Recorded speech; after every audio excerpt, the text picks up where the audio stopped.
Hey guys, welcome to today's episode. So here's an episode with a twist. Recently, I had a good conversation with a cool dude called Tom Dalton, and he was kind enough to have me onto his podcast. And I said, you know what, Tom, I need to get you onto my podcast. So rather than doubling up, we said we'll take the conversation myself and Tom had, and we put it here. So it's an interesting conversation for you guys to listen to me getting questioned for a change as opposed to me asking the questions. But we've got Tom here. So Tom, introduce yourself a little bit. Tell us who you are, where you're from, what you do, all that jazz. So my name is Tom Dalton. I'm 34 years of age. I'm from South Dublin originally, Dean's Grange. I grew up, I'm dyslexic, and I grew up working in retail and management, but I always kind of had a burning desire to do my own thing. And fitness actually led me into that journey. So went out PT, handed my notice in retail. And from that, it kind of snowballed into corporate. I got offered a couple of corporate gigs, dropped all the PT, all the classes, and just focused solely on corporate wellness. I'm 5 years in business now. That's made me able to buy a house. It was one of my big dreams to do that.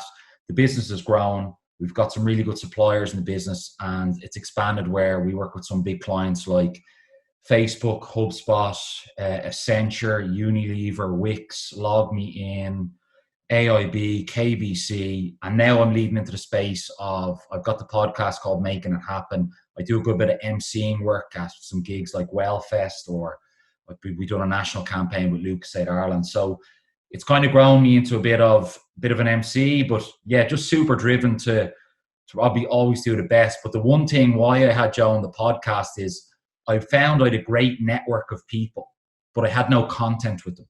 So I had no library. I might be a friend with Joe or another great entrepreneur or business person, but I never had a library. So that was one of the main reasons that the podcast came around. Brilliant, interesting stuff. Come here, let me ask you just something here, right?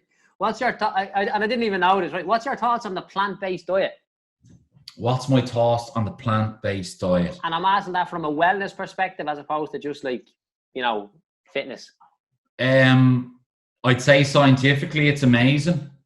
I love meat and a super queen sausage like every now and then in the burger, but I'm a big follower of Kevin Hart, and I know that's one thing he's doing at the moment. I actually listen to him on Joe Rogan. The thing I'd say when it comes to diet is, what's working for you?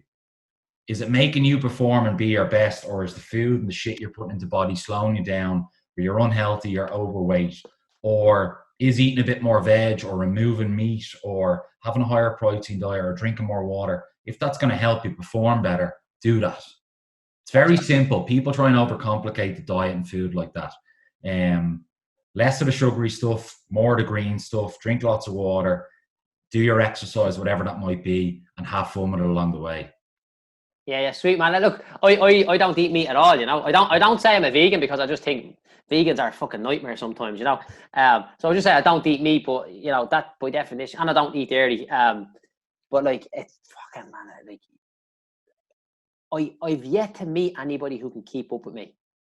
Yeah. In terms of like my ability to walk all day, like, and I think the diet is a big thing. And it's great to hear like the term wellness getting thrown around, because like my whole gig is my whole life philosophy is mind, body, wallet, in that order. And then I see some clown on social media, fucking Joe fella always talking about work, and that's all he's doing is he's nervous about the level of ambition around me, But I'm like, it's like mind first, body second, wallet last. And Joe, is there jealousy or envy there as well? That's what I often feel when negative comments come my way. Yeah, but really they're just fans that don't know how to express themselves yet. They'll always come around, Yeah. Over the last while there, we got we were getting a fair bit of hate, and I was blocking them off my platforms, and I said, nah, fuck that, don't be blocking them, retarget them. So I then just made a campaign, just put it out there to anybody that connected with me over Serum. So there's a percentage of people that were dishing out a bit of the hate. It was over that whole TikTok thing that blew up, Well, yeah, there is, but look, who the fuck wants to be average? Do you know what I'm saying? That's what it is, But Tom, tell me about your podcast, Making It Happen. Where do the boys get it? Yeah, so it's on Spotify and iTunes. Just literally search Making It Happen. My Instagram is at TD Performance, which is the corporate name. You'll find all the bits there. Your podcast will go up live there, and I'll have the links and all the connections there.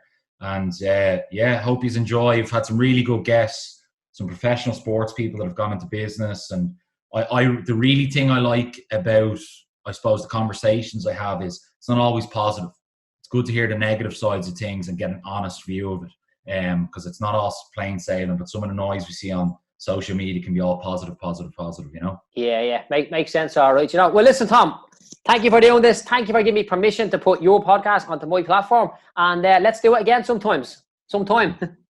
Thanks, Joe. Welcome to Making It Happen. My name is Tom Dalton. Each episode will have an inspiring guest tell their story of overcoming obstacles, never settling, and making it happen. Don't forget to share, subscribe, and review. So grab a coffee. Hope you enjoy the pod. Let's go.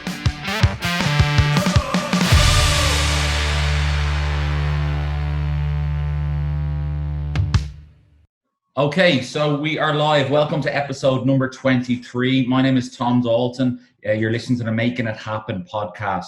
I'm delighted to say this episode we're joined by Joe Doyle. So Joe started his career as a bricklayer and is now a successful property investor and Ireland's #1 business mentor for the construction sector. So just to give you an idea of Joe's background, Joe's mentorship business provides support and mentorship for tradesmen and construction company owners with over 200 clients. In the property business, he specialises in buying houses all around West Dublin and renting them to tenants on the HAP, is it? HAP? HAP. And Joe's current portfolio is valued around 11 million. So I don't want to understate that. That's a pretty big number. So Joe, welcome to Making It Happen. Thank you for having me, Tom. Pleasure to chat with yourself on this fine day. Brilliant. Yeah, I know the sun's beaming outside. But so Joe, what we normally do starting off, just to get a bit of a background, I suppose when you were growing up, what was your childhood like? You're at the mention you're a bricklayer. Was it always an idea to go in and get a trade? Yeah, so when I was growing up there, my old lad was a kind of a very small builder. He had a few lads working for him, you know, and there was always construction happening in my household since I was a kid, you know, kind of little bits on and off, you know, and as I got a little bit older then I worked with my dad in his building company, and it was just, you know, the highest aspiration I had was to become a bricklayer, you know. So I knew I was going to become a bricklayer from I was like 13 or 14. I said, the minute I get to the age, I'm just going to leave school and become a bricklayer. And that's really what happened. That was it, you know. And Joe, was it boom times then? Was it good cash, or was it a tough trade?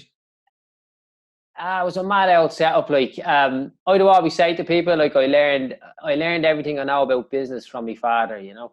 I just looked at the way he ran his business and decided that's not the way to run a business, you know. And he knows that, and I don't mean that in any way disrespectful to him, but it was a weird old system of operating he had. It was like there was a lot of casual labour and little odd jobs here and there. It wasn't really it wasn't ran as a business as such, you know. It was more like a group of lads just came together and they do little bits of building work here and there, and then they do a couple of houses and stuff like that. It was a very volatile time business-wise, you know, from what I remember, and that there was long periods of no money coming in, and there was also every week there was hassle and there was running around to get money for wages and stuff like that. It was a mad out setup, but as I often think back at it, it was a great bit of camaraderie between the old lad and the fellas he had working for him, and then there was myself and a couple of my buddies used to work for me dad every minute we got, you know. So weekends, bank holidays, school holidays, from the age of like 12, 13, 14 up, we were always going and doing little bits and bobs, you know. And it was definitely interesting times. We often think back about how good it was, you know. You weren't really focused on the money. You were just focused on having something to do, which was filling a skip, carrying blocks, all that sort of stuff, you know. And that's what we done, and it was great time, and it was. And Joe, was there a spark or something where you like, I see a business opportunity here, I can get off the bricks, or I just need to put structure? How did that come about? So I used to see how the business was ran, and I'm like, that's not the way you should do things, you know. That's not right. That's not. Who was I? I was like a 16-year-old kid at this stage, like making observations and passing comments about grown men, people who were in the building game all their life. But I just seen things weren't you know, I just knew they weren't the way they should be ran, you know. And you know, then like as time goes on, I kind of unofficially started to assume a lot of responsibility within that business, because people would ask me questions. So grown men would be asking me, what do you think we should do with this? I'm like, well, I don't fucking know. Why you asking me, you know? But obviously I had a flair for it. I was a voice of reason in the midst of a bit of chaos or whatever else. And I became quite good at getting people to do things I wanted them to do. I noticed that early on, that I could get people to do things without too much difficulty, you know, and I could get people to do things without ever having to kind of speak down to them, or without ever having to be, you know, beat your chest, you know, I'm in charge of you, because I wasn't really in charge. It just happened that I was the boss's son, you know. And look, I was just like one of them. But the one thing that I could do was, you know, I always wanted to be like the best worker everywhere I go, you know. Like if me and you are out doing a jog, like I want to beat you in the sprint home, you know. Yeah. If we're doing anything, I just always want to give it me all, you know. And I had a really good work ethic, you know. And then when I wasn't working, I was fairly big into my fitness the whole time. So people kind of noticed that I was a little bit more determined at anything I put my mind to than most people, you know. And then I always decided I wanted to buy my own house when I was 18, and I started saving that when I was about 15, maybe 100 quid a week or something like that, you know. And then I bought the house next door to my mother's house when I was 18. And then that started me off a path. Then I had a notion, you know, like actually then when I was like 19 or 20, as soon as I finished my apprenticeship, I decided, you know what, this bricklane's not for me. And I just knocked it on the head straight away. And it's a weird old thing. And to anybody maybe listening to this podcast here, the reason why I say it's a weird old thing, if there's anybody listening here that doesn't have a formal qualification, or if they feel that they failed at not getting some kind of accreditation or some kind of piece of paper, like it's crazy. Like I'm 36 years old now, right? I started my apprenticeship when I was 16 and I finished when I was 20. So by the time I was like 21 or 22, I was no longer a bricklayer. But it's still, people are fixated on it. They want to put a badge on you, you know. And you know, the period of my life that I was a bricklayer, you know, in terms of my employment, was a very, very small part of it. But it's just people put a badge on you, you know. And I see a lot of people that maybe they don't have that badge. Maybe they fail at something in school, or they fail at something in their career, and they feel now that they have to wear that badge that they failed at that, if that makes sense, you know. And it has no relevance, you know. Yeah, I'm a big believer in failing fast and just dusting yourself off and going again. That's, I think, where I get most of the lessons, especially in life and business, you know. Yeah, for sure, man. And I've a lot of that going on as well. I had a lot of that going on. I'll be happy to tell you about that now in a minute. But yeah, actually, and on that topic as well, like I finished my apprenticeship, whatever, 19, 20, 21, or that would have been 20 to 21 years old.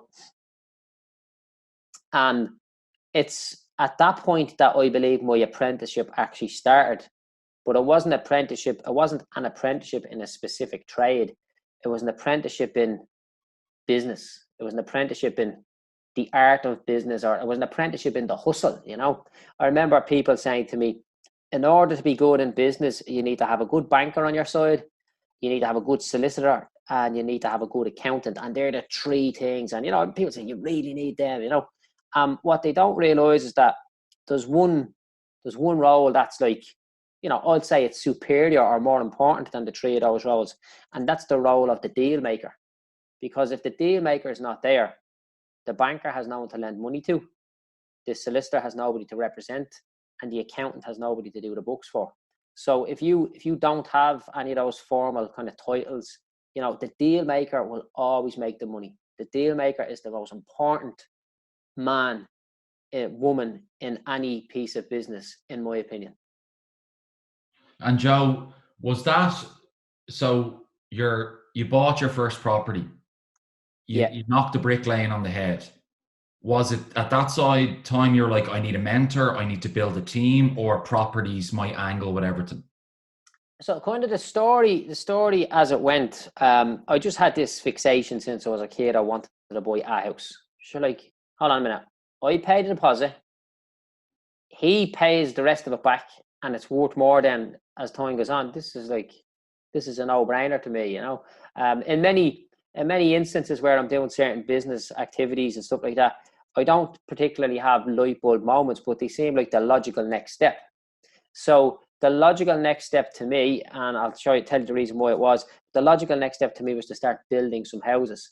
And the reason for that was, when you were buying a house, you needed, say, 20% deposit. I think the first time I only needed 8% deposit, because it was way back, they were doing a 92% mortgage. This would have been 2002. So I needed a small amount of money. So if a house was like 140 grand, like I needed 8% of that, call it 10 grand or so. And after that, I needed a 20% deposit. And that was a big obstacle for me. However, the rules in the lending game at the time were, if you were building a house, you could borrow 80% of the site value and 100% of the build cost. Wow. So if you just think about that for a minute, let's say I'm buying a house for 150k and I need 20%. So I need 30k. And bear in mind, I'm 18 years old at this stage, so 30k is a shitload of money to me. So the next deal, 150k, 50 for the site and 100 to build a house. So I now need 20% of the site cost, which is 10 grand, and I can get 100% of the build cost. So now I've found the logical next step for me was to continue building houses, because I could get into the deal for 10 grand. And also then, because like I was literally doing everything on the house, I'd like drive the digger to pull the bushes down to start digging the trenches. You know, we'd be standing in the trench when the concrete's getting poured, we'd be stacking the blocks, pouring the concrete. I wouldn't be actually laying the blocks, building the walls, believe it or not, because it was too slow. So I would have a whole crew of brickies in. We'd be putting the timber partitions in to see it. We'd be doing everything. So what was costing somebody maybe 150 grand in the fair market value to get done, we were doing it for 110, 120 grand. Because I was just walking me nuts off. And plus it was a novelty for a lot of my buddies who were just being, you know, either started or recently qualified in their apprenticeships. So I was plenty of mates rates and stuff like that there to give a dig out. And they soon got tired of that now, to be honest, you know. But that was the logical next step. So bought house 1, build house 2, build house 3. Then I decided, hold on a minute, what if I can buy a house and the site? Because the most important thing to me was how much money I needed to put into the deal to get it over the line. So, you know, when I see, you know, property going for 500 grand, £1 million, 10 million for the development site or whatever, really, I'm never concerned specifically about the actual overall price in terms of, I'm always looking at what's the structure of the deal, how much does the individual have to put in, and if he has to put in X amount, where did he manage to get that? Because that's the obstacle that allows us to progress. Now, I'm just picking a number like £1 million, 10 million. I don't operate at that level. Pretty much every deal I do was like 200 grand, 250 thereabouts, and I just do as many of them as I can, you know. But really, you know, if you look at an obstacle holding you back from getting your goal, to achieving your goal or your mission, it won't be, if you look within that obstacle, it's generally something small. So for me, it was the surplus of money. And then because I was doing so much work myself, I could basically build them for below the average build cost rate. So what was happening was, when I finished each house, I had more money left at the end than I had going into it.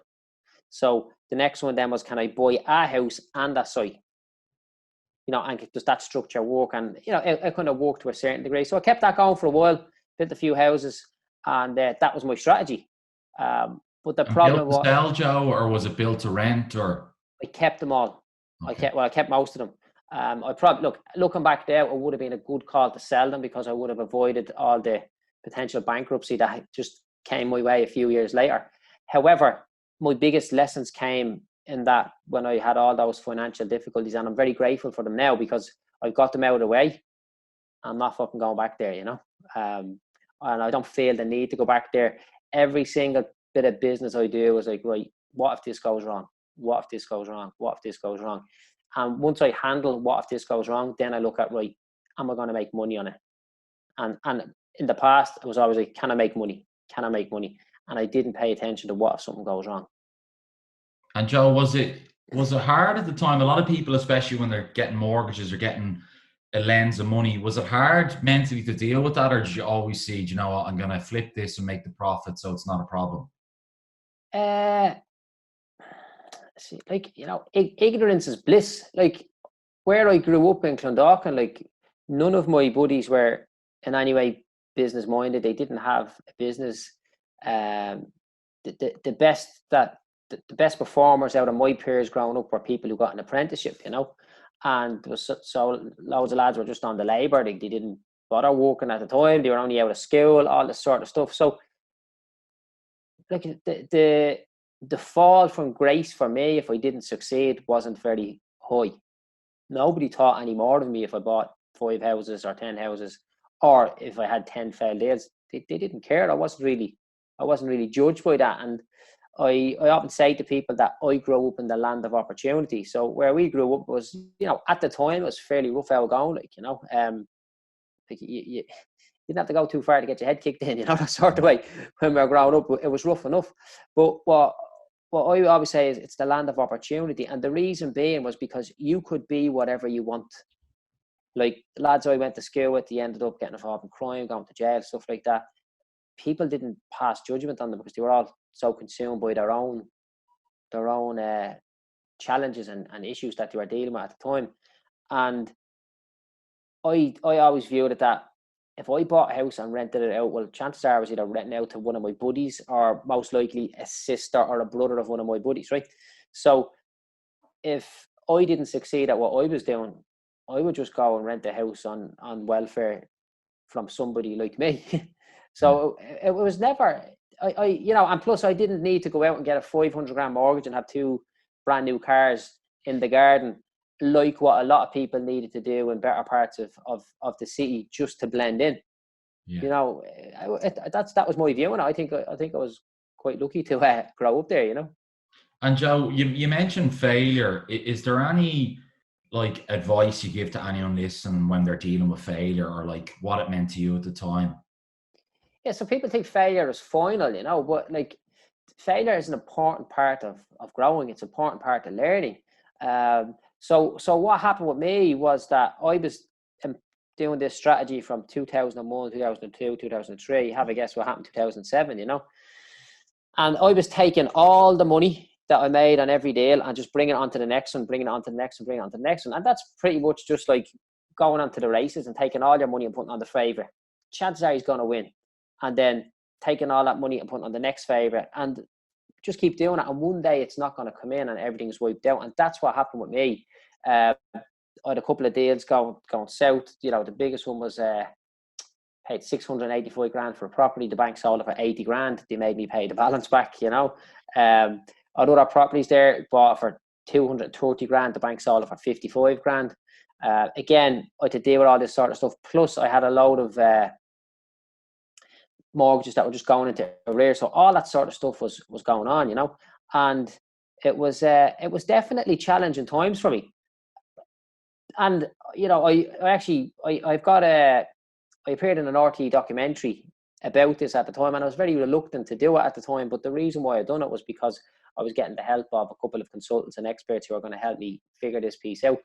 And as I look back on that now, I'm actually quite proud to have that, to be honest. It was like 7 years ago now when that was made. And the one thing that sticks out to me when I look at that documentary, it pops up on my memories on Facebook from time to time, and people ask me about it. But the one thing that I'm proud of on that is that there was not like, even when I was down, the determination didn't leave me. There was no difference in the level of determination at that time, you know.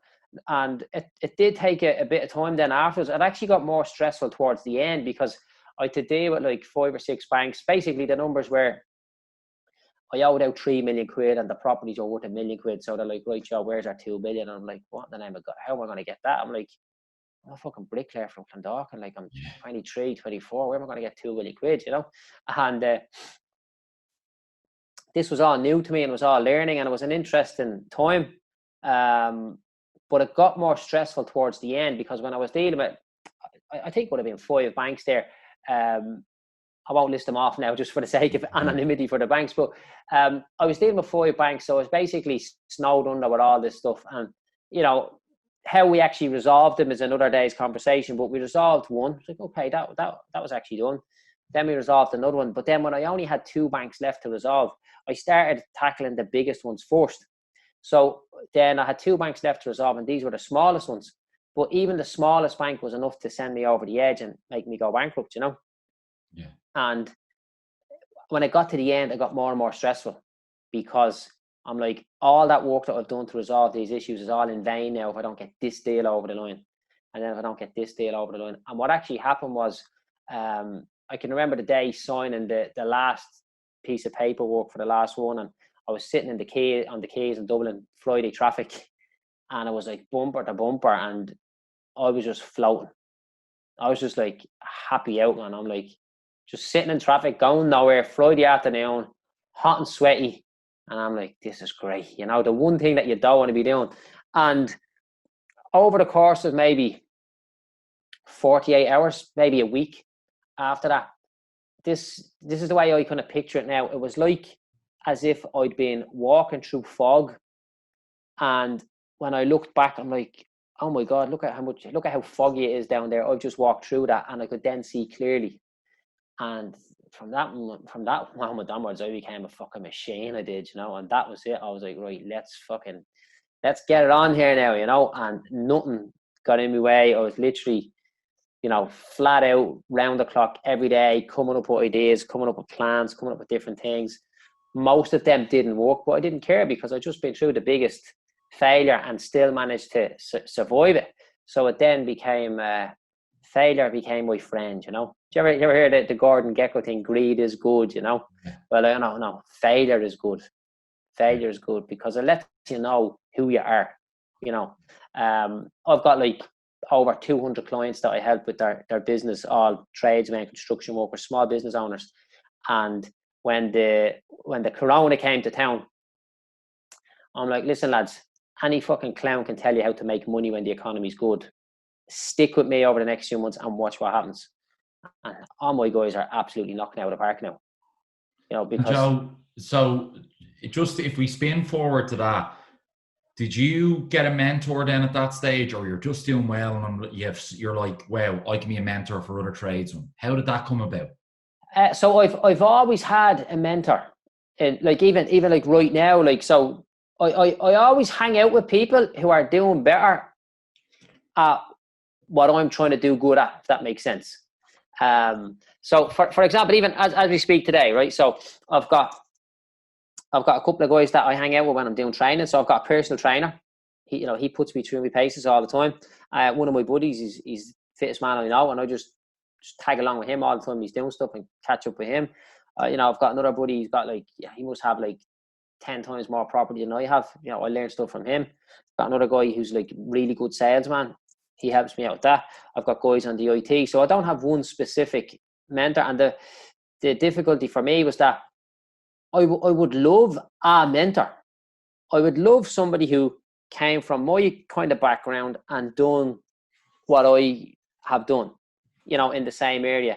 And I'm sure there's lots of people out there. If there's anybody listening here, tell them to message me. I want to be his best friend, The difficulty that I found was any of the guys that were really successful in the property space, number one, they were either quite reserved, or secondly, they weren't as willing to embrace the social media as what I have been.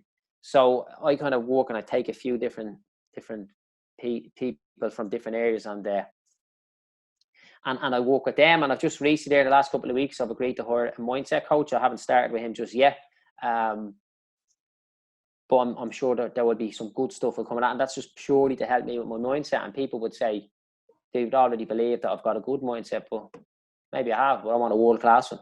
I want to see, is there a better way out there? So I always reach out to people who are doing better at me at what I'm trying to do. And I just ring them and say, I love what you're doing. Can I ask you a question? And rarely people will tell you no, to be honest, Yeah, exactly. And you're always sharpening your tools. It's funny you say that, Joe. I was so skeptical at first of hiring a coach. And I never forget the first meeting I had with them. And I sat down with them and I thought I was going in. I was like, I don't know whether I need this or not. Here's the numbers or here's the figures. And he said, everyone else in the group is doing double what you're doing. Then you're in the right it put place. me in my tracks. And I was like, fuck. And I've been with them for the last 3 years, and we've hit the figures we wanted to hit. The business has grown. But like even you mentioned about the fitness and health and the mindset side of things, like I'm training for an Ironman next year and I've hired a coach for that. Brilliant, And yeah. biggest thing for me, Joe, is having someone to keep me accountable to. Yeah, it's a very important thing.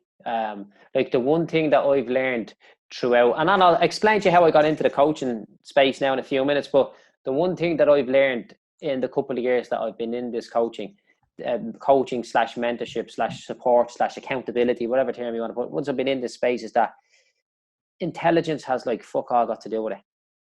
Like, I don't care, give me a guy that's as thick as two planks and he turns up every day. I'll get good results with him, But give me a guy that's actually brilliant and is not bothered and willing to put in the effort, and doesn't like being held accountable to.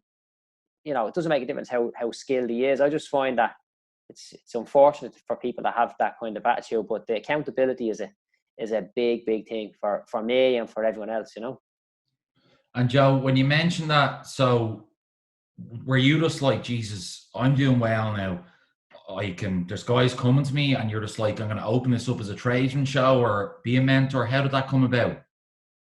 Yeah, so what happened was, right, I'll give you maybe like a little summary. So I started off, we went from kind of being an apprenticeship to just doing a little bit of building work and building a couple of houses.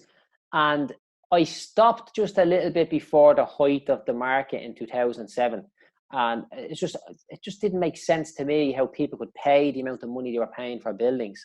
So I just stopped, and it crumbled either way then. And I didn't know. I was like, how can he pay that amount of money for that property when I'm the one that's doing all the fucking work, and I'm not going to make enough money to keep me happy on this, Yeah. So I stopped that and I set up a business. And the business was called insuranceworks.ie, and pretty quickly we became like the best insurance claim and repair company in the country.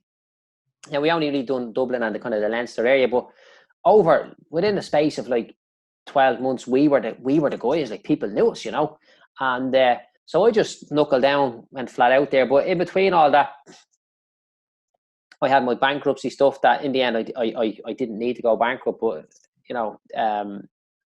whether that was luck or whether that was like determination, whatever, stubbornness, yeah.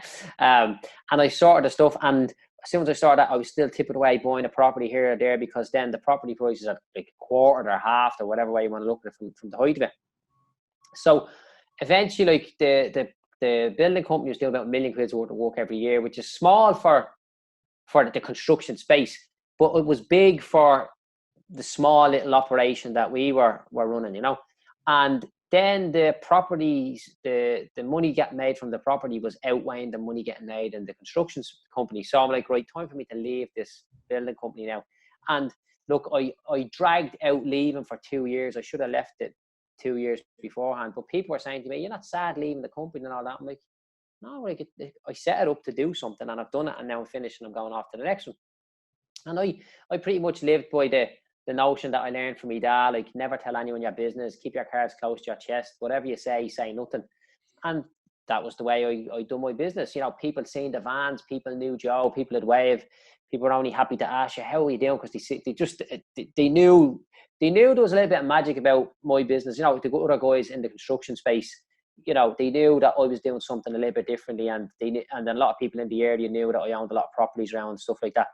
So there was always a bit of intrigue in my community about me, and because I just kind of kept myself to myself business-wise, there was never nobody knew the inside track, So eventually, when I decided, right, that's it, I'm out, sure, everybody I spoke to then, I just openly spoke to about my business that I'd left, and I told them what things we'd done, and I'm like, whoa, are you doing that? Why don't you do that? Why don't you stop doing it that way and do it this way, And these were just people that I had already knew, but I purposely never spoke to them about business, because I operate on the basis of whatever you say nothing, And all of a sudden, like, people were ringing me, asking me questions all the time, and I became a lot more open. And then I just started talking on Facebook one day, made a Facebook Live video. What actually happened was, I said, if I could take a couple of people. So I'd gone from basically starting from nothing to becoming a millionaire in the boom, to becoming almost bankrupt, to being worth a couple of million after that, then in a relatively short space of time. And I was thinking, if I could just take a couple of people who are gone through who have the same, and just if they just done what I said, they get the same results, you know. So these things were going around in my head. But I became a big fan of Grant Cardone. Do you know Grant Cardone? Yeah, I do. I know him. Look, yeah. He's my hero, right? So Grant Cardone said that he announced he's having the 10x Growth Conference, right? So that turned into a big monster event. And the very first one was on in Miami, so whatever, 4 years ago now at this stage. And I'm like, right, I'm going to that.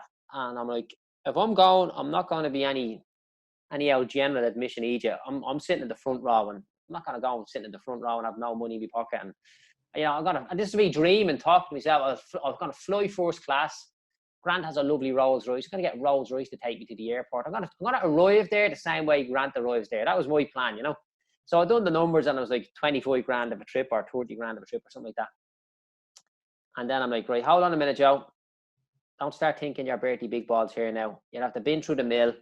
You're only a couple of years out of all that nonsense, and you're making a few quid. So don't start squandering it now, because, you know.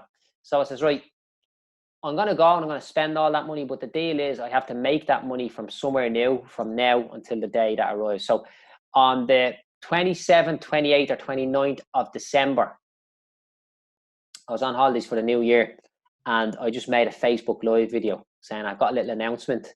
And I didn't even say what it was, but I've got an announcement about my business. And because people were always wanting to know what the inside track of my business, things just went, whew. I remember making a video, putting the phone down, sitting on the beach, came back to the apartment then a few hours later, just checked the phone, like 100 friend requests, loads of, about 50 friend requests and loads of messages. I'm like, wow, what the fuck? This is mad stuff here, right? So then for the couple of days while I was on holiday, I started making a video each day, and it really blew up. So basically I established that there was a need for what I'd done.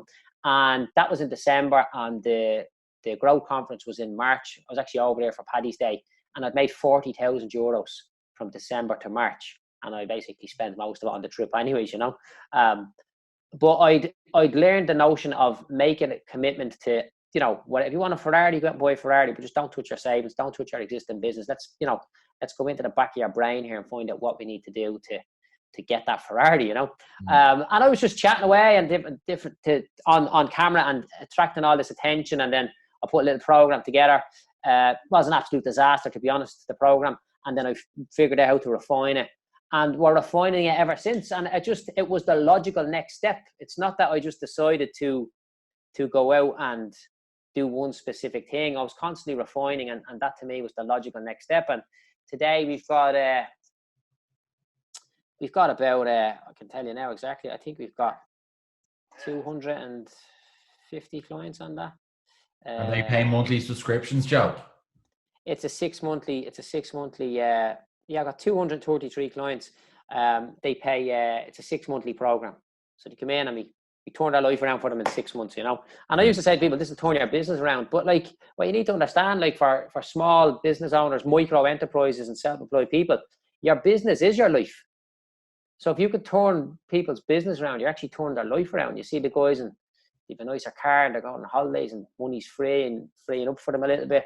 And, you know, and they're telling you, like, these are grown men telling you, like, oh my God, you know, a guy messaged me there the other day, 12 years, he's with me now about 8 weeks, and he's like, yeah, I'm 12 years in business, and this is the best I've ever done, you know, after 8 weeks. And that to me is worth as much as the money, if I be very honest with yourself there. You know, when you're getting stuff like that, you hear people saying nonsense that say, oh, that's worth more than money. It's fucking not worth more than money, because if I don't get the money, I can't feed my family. But that to me is worth as much as the money, because I can use the experience that I've created for that guy and the result I've created for that guy. I can use that to create more money and more success for more people like him, you know. Absolutely. And Joe, if there's a tradesman listening, or maybe it's just an SME or someone who's self-employed listening to this, or maybe thinking their own thing, is there an error you see from people, like a small little gem you could give that like people don't get right?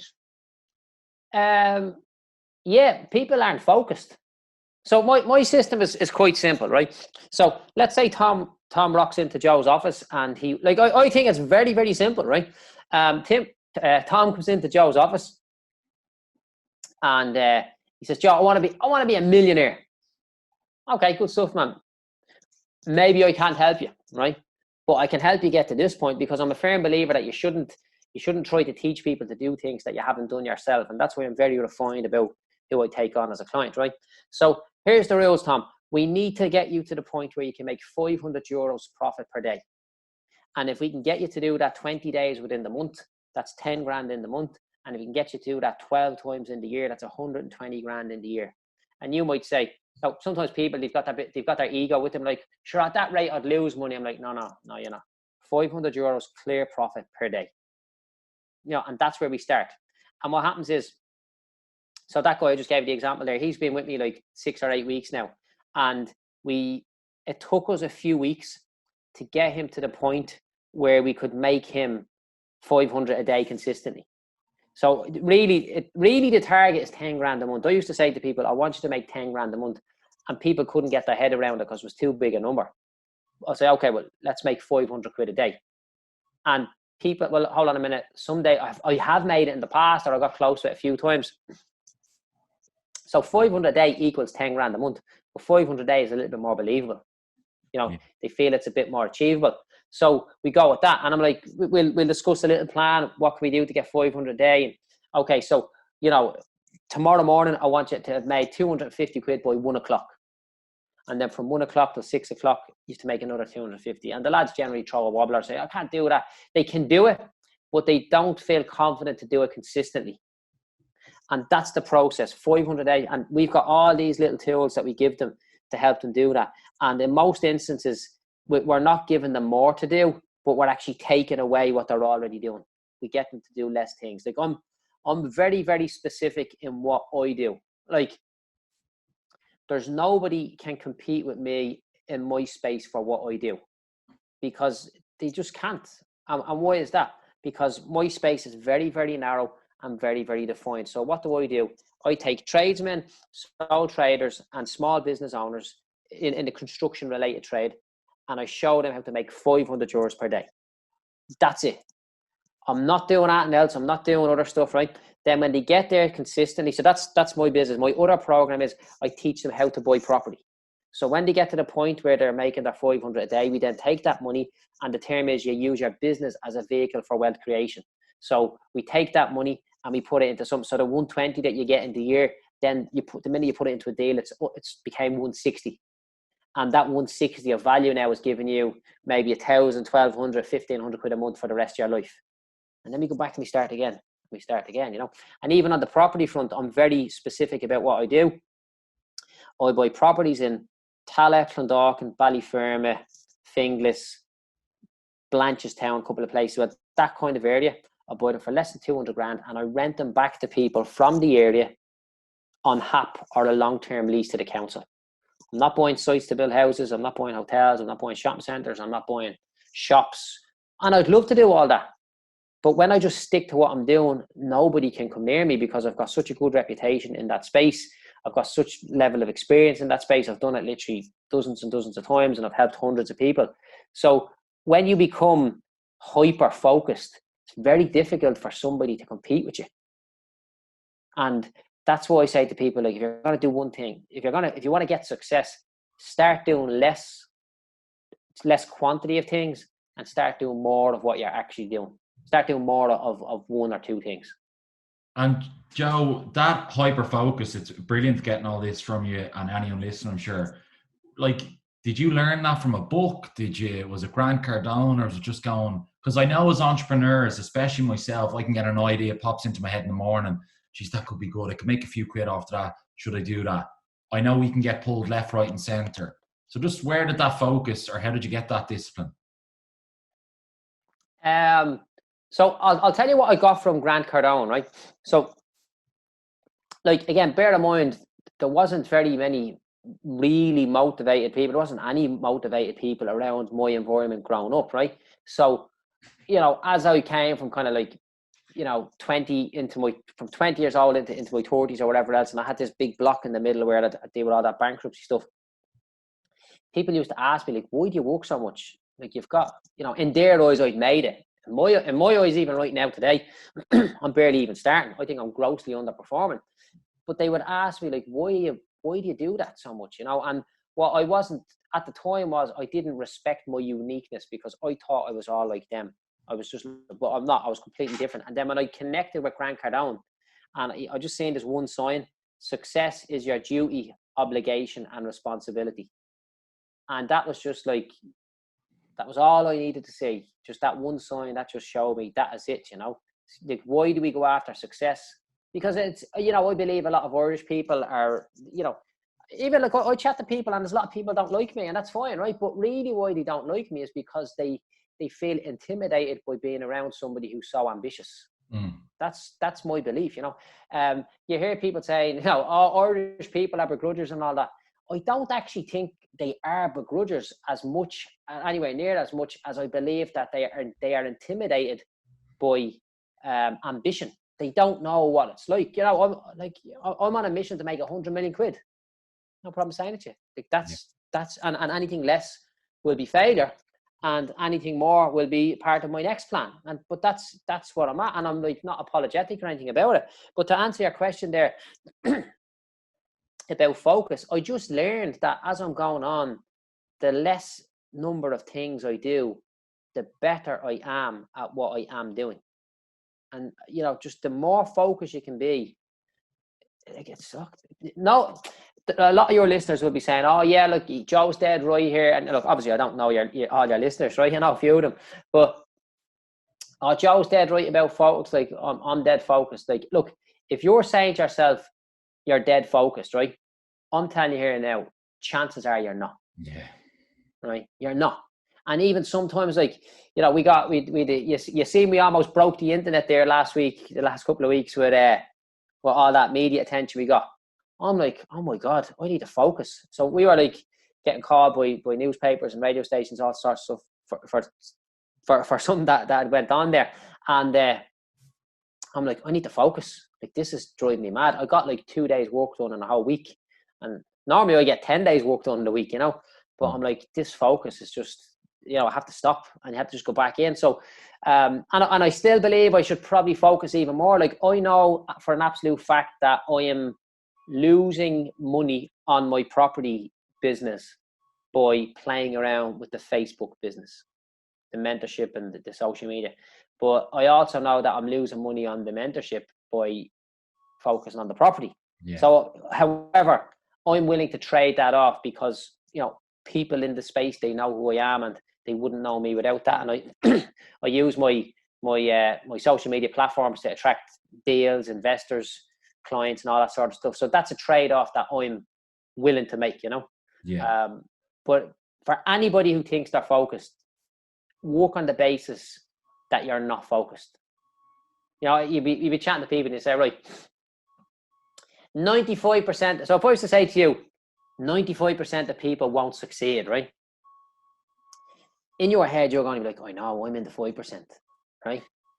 But if you say to yourself, fuck, he's right, I'm actually in that 95%, and you're trying to make the journey to get into the 5%, that's where the real magic is, and that where lads just say, no, oh yeah, that's me, I'm in that 5%, I'm in that small group. That's the worst thing you can say, you know. Act like you want to be in the group and you're not there, and that make you level up, you know. Yeah. Joe, I'm conscious of time, but just a couple of things we asked some of our guests is, when you look back at your life and business so far and where you're at, do you have any regrets, or what's your opinion on regrets? Yeah, and actually to flick back there, not a regret as something, but not a regret as such, but something that I would have done differently. Like, when I was making money, I just kept working, and really that was when I should have been educating myself. I thought that the fact that I was, you know, making a few quid at certain parts of business or investment, that was enough for me to keep going. And I was just keeping my mouth shut. I wasn't telling anybody. It was at that time that I should have built my network more and more. I should have hired mentors at that point. Because, like, for example, in our property business, like, we would have 10 deals going on at any one time. Whereas in the past, I had one deal going on and it finished, and I started another one, then I had another one. Whereas we've got 10, probably more going on at any given time, like, to the point where if one doesn't go through, we don't care because we've got two more ready to come in, you know. And that was just my own mental capacity to deal with these things. But you learn them from talking to other people that's playing a bigger game than yourself. So go out, hire somebody, make friends with somebody, talk to somebody, stalk somebody, connect with somebody who is already doing, who has already done, or is already, who has already done what you're trying to do. Yeah. That's one thing I didn't do at the start, you know. And Joe, last couple of questions here. What's the best piece of advice you've ever been given? I always say to people that I believe everybody has a superpower, right? And I'll tell you what I believe, and this is my own humble opinion. My superpower is I can look at any small business, and within 5 minutes, I can generally tell what the problem is with the business. Like, it's just, I don't know how I can do it. I can just look at it. I was watching Russell Brunson, who built ClickFunnels, you know, and he was talking, and he said that the one thing he was really good at is he could look at a product and know how to position it on the internet to make people want to buy it. And I believe my superpower is I can look at a small business and I just know what's going wrong after talking to the owner for 5 minutes, you know. The other superpower I believe is that I can learn and take knowledge and skills and life advice from the most unlikely situations, you know. And the one piece of advice that sticks in my head all the time is, like, years ago, the very first race I ever ran, it was 2008 or 2010. It was in the Phoenix Park. And actually, no, sorry, that was a different guy, wasn't it? Yeah, sorry, it was before an Ironman, believe it or not, this guy, right? And this guy says to me, there's people out there who's fitter than you who won't finish this race today. And I was like, what does that mean? Because I was starting off, and obviously, no matter how fit you are, when you go onto the Ironman track, if this is the first one you do, you're going to be smoked by some of the athletes out there, you know, that have been at it a long time. But I'm like, what are you talking about? Because I was nervous enough because I wasn't that fit. He said, there's guys out there who are training harder than you, who are better than you, who are capable of more than you, and they won't finish this race today because they'll fall off the bike, they'll get a punch, or they'll snap their goggles. Anything can go wrong. He said, and you just need to keep going at that. I'm like, oh, that's fucking genius, man, you know? So that's kind of shaped my thinking about intelligence is nowhere near as important as people think it is. It's the ability to just keep going on and turn up every day, turn up no matter what, that will basically get you to where you want to be over somebody who's more qualified or more educated than yourself or more capable than yourself, you know. That always sticks in my mind, you know. And it's interesting you say that, Joe, when it comes down to, like, I've done a few triathlons now and been to a good few races, and it's exactly what you see. You see the most ripped person, man or woman, shredded, best shape of their life, and you see someone jog by them, overweight, but they've got the mentality and just keep going, and they've got the engine. And as you say, you can relate that to life and business so much. And I suppose, Joe, just last couple of things. Do you have any book recommendations or podcasts or anything that's helped you along the way? So people always say to me, like, do you have any book recommendations, right? And I'm like, well, depends on where you're at right now, will depend on what book you should read. And I think we need to be very careful about that because, you know, so for example, like a big part of me was my online marketing. I hadn't a fucking clue what I was doing. I was wasting money with people. And, you know, I kind of dived into that deeply for a while. And then if I've got something else going on. But I think a good starting point for anybody would be to read Grant Cardone's book, Be Obsessed or Be Average. Be Obsessed or Be Average. And, you know, that's just a book title. And to be honest, if you just embrace that book title into your life. So just there, yesterday actually, or the day before, I had a Grant Cardone interview on YouTube. I was having me lunch, and Linda was there, and he said, "Look, man," Grant is talking to the guy next to me. He's like, "Look, man, you need to be obsessed or be average, right?" And I just says to Linda, "Do you believe in that?"